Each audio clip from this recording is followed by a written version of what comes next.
Now, we all know the famous childhood story, The Tortoise and the Hare. A while back, while I was on TikTok, I seen a few videos, one of them including this woman who was talking about the deeper meaning of that story. Because I also seen some videos from a few creators, and it's rightfully so, talking about how that story is one of the dumbest childhood stories to exist. And looking at it on the surface, I can see why you say that, those creators say that, because all the hare had to do was not fall asleep in the middle of the race. But at the same time, when I seen these other videos and I thought about it myself, one of the things I got from that, even though it was stupid, I can see what those creators were saying. One of the things I got from it was how sometimes it's best not to act with the ego. The hare had an ego. He thought, man, this is a tortoise. I'm a hare. I'm clearly more faster than him, so I don't need to take this as serious.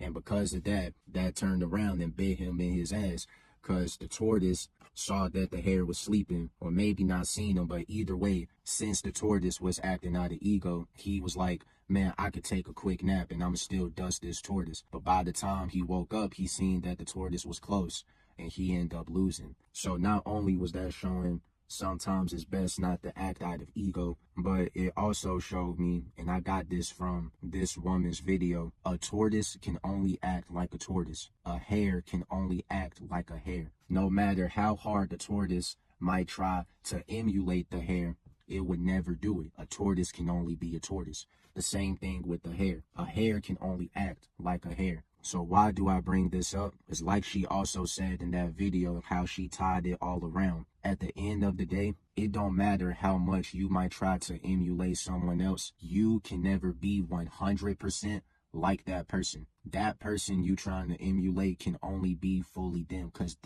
themselves is with them every second out of the day. Whereas with you, you're only with them or see glimpses of them from time to time. So what to do instead? Be yourself. Whatever makes you the most authentic version of yourself, act from there. Don't try to look at the next person and try to 100% copy them. Because in a way, there's nothing wrong with emulating people that you want to be. But if you're doing it so much to the point to where you're forgetting yourself and you're forgetting the things that make you authentically you, that's where it becomes kind of a problem. Because once again, there's nothing wrong with emulating people that you want to become. Michael Jackson did that his entire career. He was influenced by the greats like James Brown and all the few dancers and all of that, and people outside of music to inspire his creativity. Not even just Mike, all of the greats was like that. But at the end of the day as well, Mike was still Mike. He wasn't trying to walk and talk like James Brown.